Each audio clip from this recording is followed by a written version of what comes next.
Today I want to share with you my wins, challenges over the last 3 months, as well as the aspirations and goals I have for the coming 3 months. In this channel I talk a lot about investing, and as part of it we study companies, we look at their financial results, we listen to quarterly company earnings. Hopefully many of you do a monthly budget review, but what we often tend to neglect, myself included, is actually doing a personal review on our lives. How we're doing overall, not just from a financial point of view or health point of view, career point of view, but really all together. How are we progressing, getting closer hopefully to the goals we set ourselves at the beginning of the year or during the year, it doesn't matter. But obviously progress brings happiness, so we need to measure it. And I genuinely believe if we don't measure it, we can't manage it. And in order to manage it, we need to write it down and keep ourselves accountable. So I want to do this going forward on a quarterly basis. I was actually inspired by fellow YouTuber Ali Abdal, who has a great channel about productivity, etc. And in one of his recent email newsletters, he talked about his quarterly review, and I really found it inspiring. I thought I'm going to do the same, and I really urge you to do the same. So hopefully once you see me go through my list,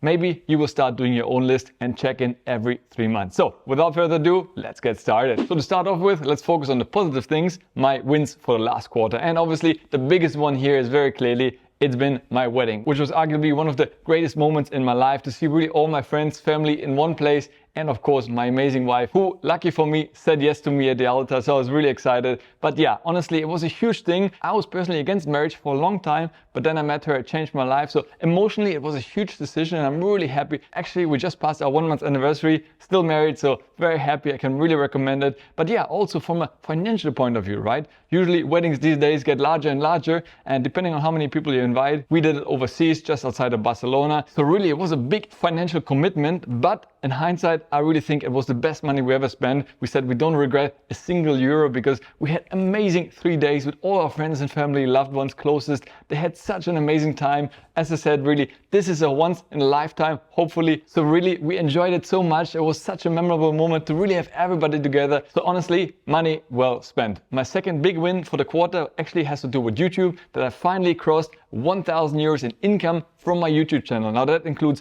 YouTube ads and some of the affiliate links that I made. So both together, I finally crossed the threshold of 1,000 euro, which I'm really happy about. Obviously, it's still a far cry from being a full-time gig, obviously, but it's a nice little side income. If in the future that amount actually doubles, then it will cover all my investments for the months, which I usually invest around 2,000 euros. So, getting closer to the number, but honestly, I really appreciate that. It was just starting off as a hobby, and it still obviously is a hobby making these videos, but now that there slowly becomes a more and more attractive financial component to it, obviously that compels me to stick with it and continue to grow. Same like investing, it's a marathon, not a sprint. Some people say to me, Kai, you have a video with 200 views. Don't you get sad about these things? Honestly, no, because I know it's a long-term game. Yes, some videos will tank and they will do really poorly, but on the other hand, I know some of the videos really take off and they start generating, they find new viewers, and over time I will build my community. And I really appreciate every single one of you who watches these videos. It's because of you that I able to consistently grow the channel and obviously start generating some income. So thanks for that. Another win also has to do with my YouTube channel, and that's the fact that slowly some of the brands that I actually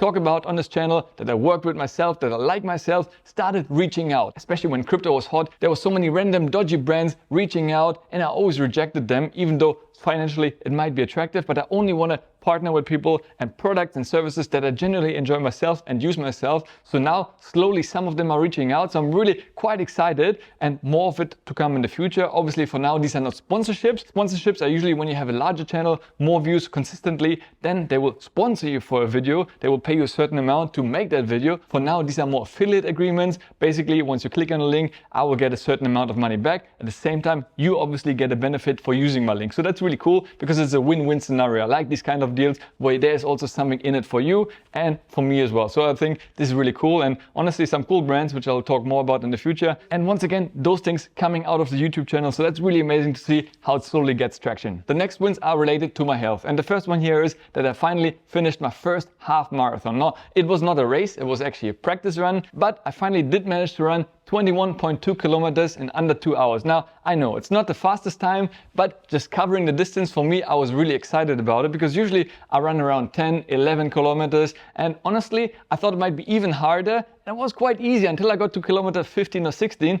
Afterwards, my knees just gave up, but I really stuck with it and I said, I'm gonna push through the pain. I finished the run, but once I finished it, I thought to myself, oh my God, to run a full marathon now, I would have to do the same distance again. And honestly, it's just mind-boggling to think about that. But later on during the day, I felt so amazing, felt so good to have covered such a distance early in the mornings. I felt like $1 million, energized. And honestly, the more I run, the more I start enjoying it. Obviously now I changed also my diet, so I lost weight, so it's easier to run. Imagine when you run with 10, 15 kilos more on your body, it's like running with weights, right? Now if I think back to when I was over 90 kilos, it must have been so much more painful on my joints. So now that I lost fat on my body, actually running is so much more fun. I really enjoy it, and actually I want to mix it up, and I really want to see myself going forward become a hybrid athlete where one day I run, next day I do weight training. Because I think if you only run, you do get good endurance, but you really become skinny, and I want to have some muscle on me, right? At the same time, I don't want to become a bodybuilder when you see these big guys who are just massive and you really have no flexibility or endurance. So I think mixing those two is becoming more and more popular, and that's where I see myself going long term, and I think it's good for your overall health. And that leads me to my next win, which is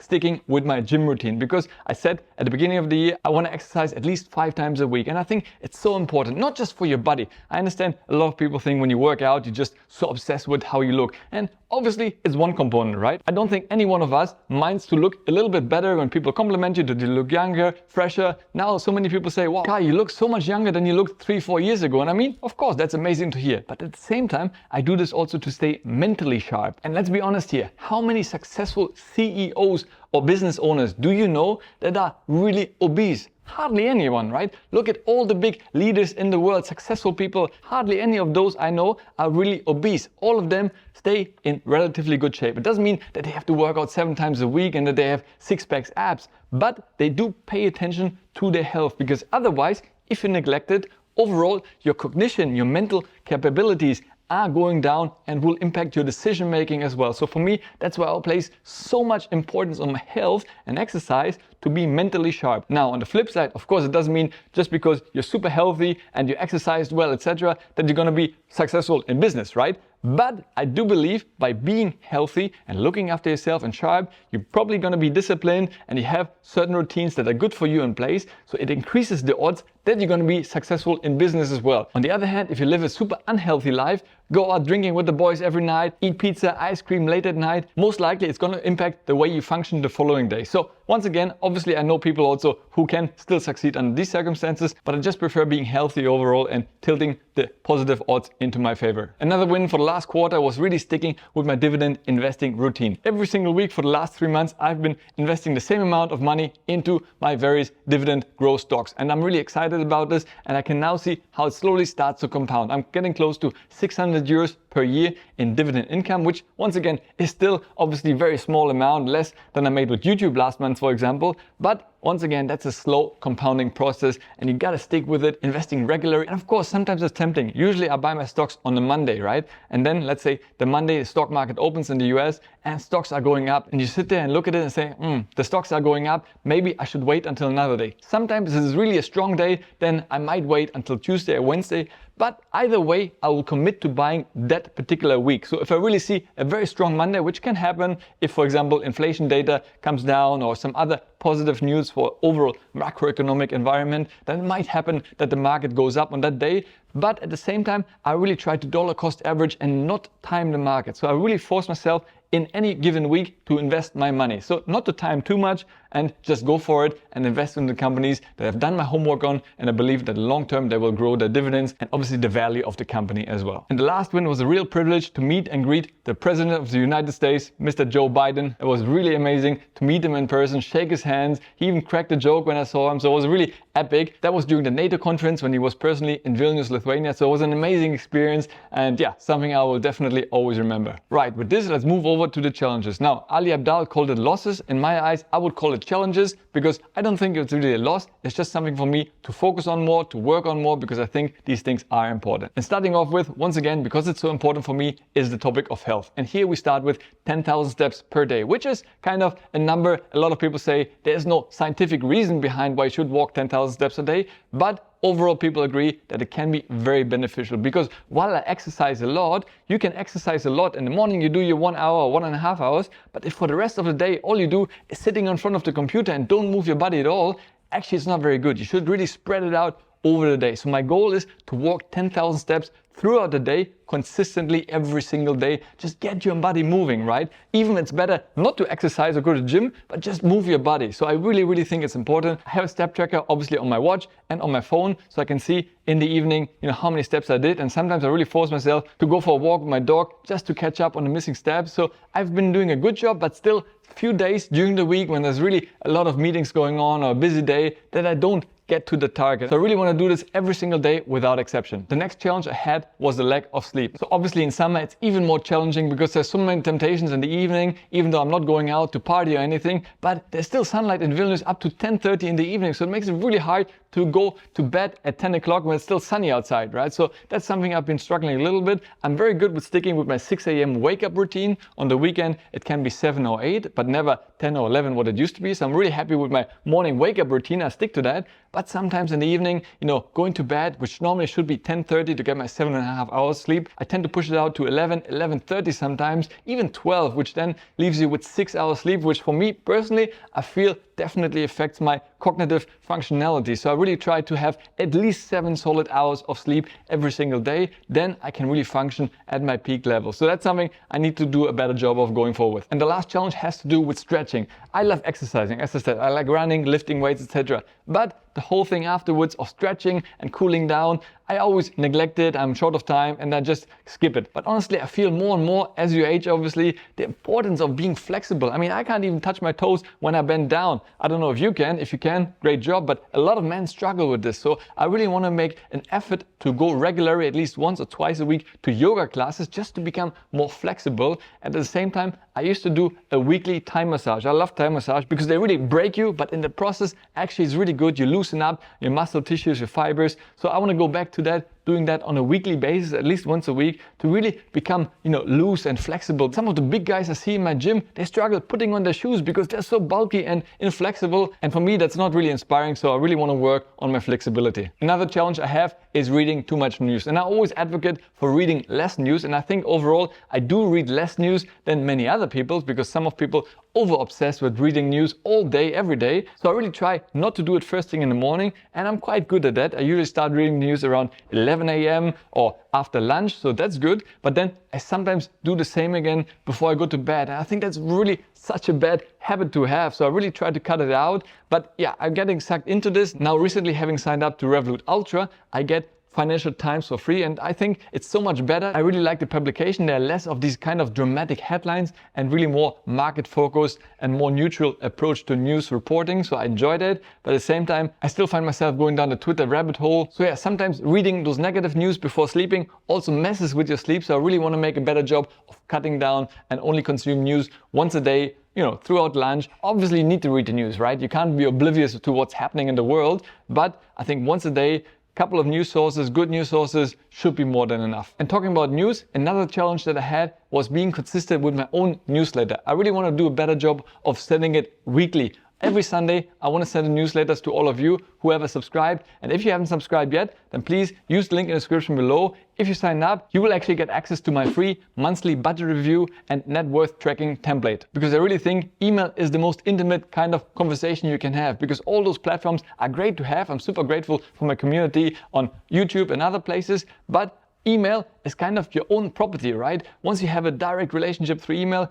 any platform can go bust, but that relationship will maintain. So I think it's really amazing, and I'm always happy to hear back from you. If you reply to my emails, I definitely reply back to you. So thanks a lot for those who signed up, and if you haven't yet, then please use the link in the description below. And the last challenge has to do with YouTube videos, because honestly, sometimes I really catch myself overthinking of what I can be shooting next. And I sit there really stressing. I know this is the day where I should be publishing every Thursday and Sunday. And sometimes Sunday comes around, I sit in the morning and I still have no idea and I'm freaking out. And then sometimes I end up doing just something just to get a video. And honestly, I'm not really happy with that process. So I should do a better job of planning in advance, have a list of topics, which I do have, but then sometimes I just have so many ideas. I find it hard to pick one that I can actually shoot a video about. So it's just not to overthink it. Instead, over plan, right? prior preparation prevents poor performance. So put it out. I now have a list in my Sync 3 where I just write down any idea I have, then sort it. So when the day comes to filming, I already have at least 2, 3, 4 ideas that I can easily shoot. So I want to do a better job with this.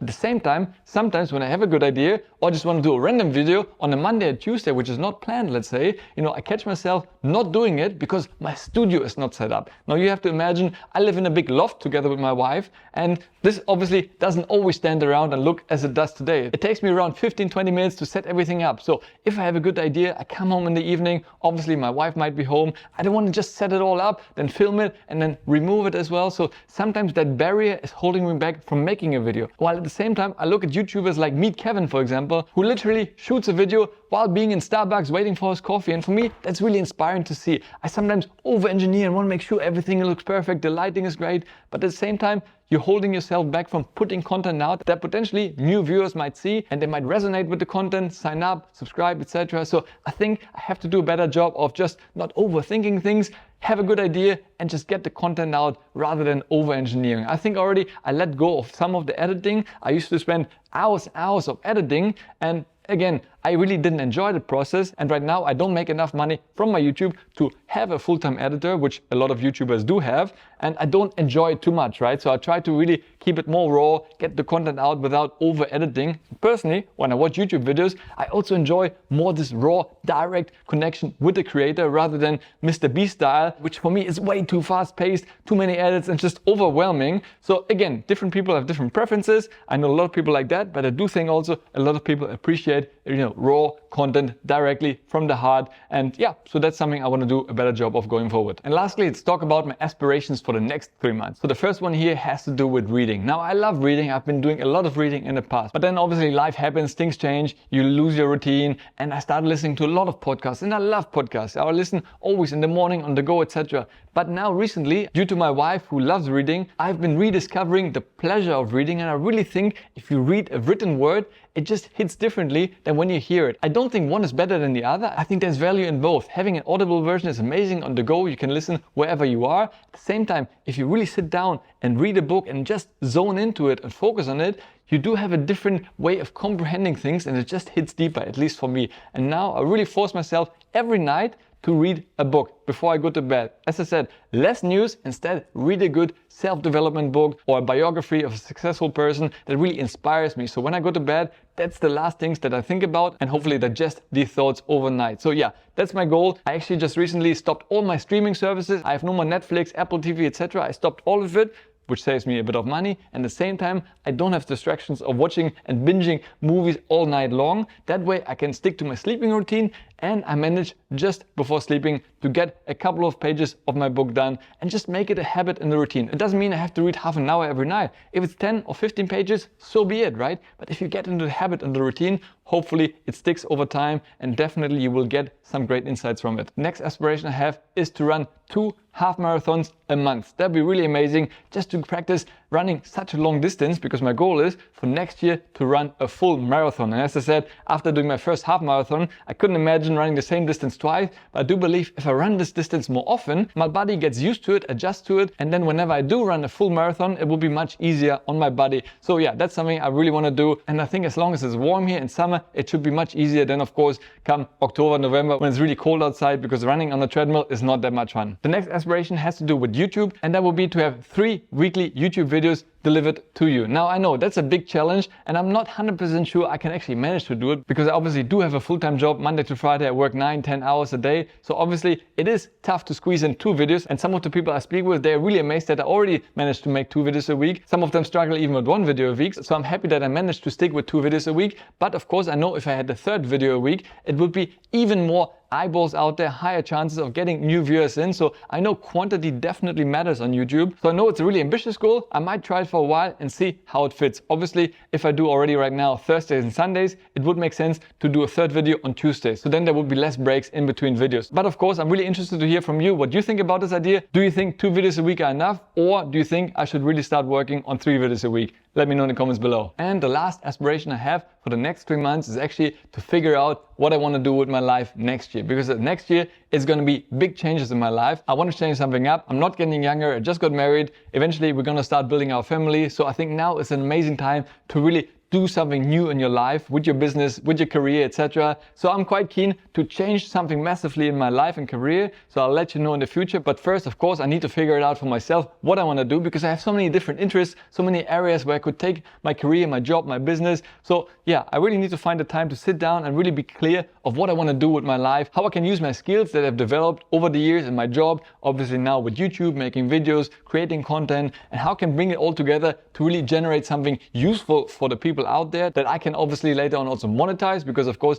I want to make money with it, that's clear. So yeah, I think it's a really interesting period to really work on this now, so that when next year comes around, I'm very clear of what I'm going to be doing and where I'm going to go next. So having gone through my own review, I really challenge and encourage you to do your own quarterly review, because it can really be liberating. You really just write it down on a piece of paper. You don't need any fancy templates. You just say, what are my 3 wins, my 3 challenges, and my 3 aspirations for obviously the last 3 months and the coming 3 months. It can really be liberating, and there's no right or wrong. Just write it down as it comes to your mind. Initially for me it was all over the place, and then later on, once you brain dump all your ideas and points, then obviously you can cross out what's really not so relevant, etc. And don't worry about putting in an order of health, career, finance, etc. Just write them down. You'll start visualizing of really what went well, what you want to work on and improve, obviously, which becomes a priority by default. And then of course your aspirations, your future goals for the next 3 months. I think it can be really amazing to really do the homework for ourselves rather than study other companies, other people, and see what they're achieving. In a world of distractions, let's make sure we focus on ourselves and compare ourselves to how we used to be 3 months ago, 6 months ago, and hopefully over time become a better version of ourselves. And if you want to find out a little bit more about myself, I've recently done a really fun Q&A session with my wife, and you can check out the video over here. And always remember, regardless of where you are in your journey, I always believe in you and I'm always rooting for you. You have what it takes to conquer anything that comes your way. I'm Kai and I'm cheering you on until we meet again in the next video. Ciao.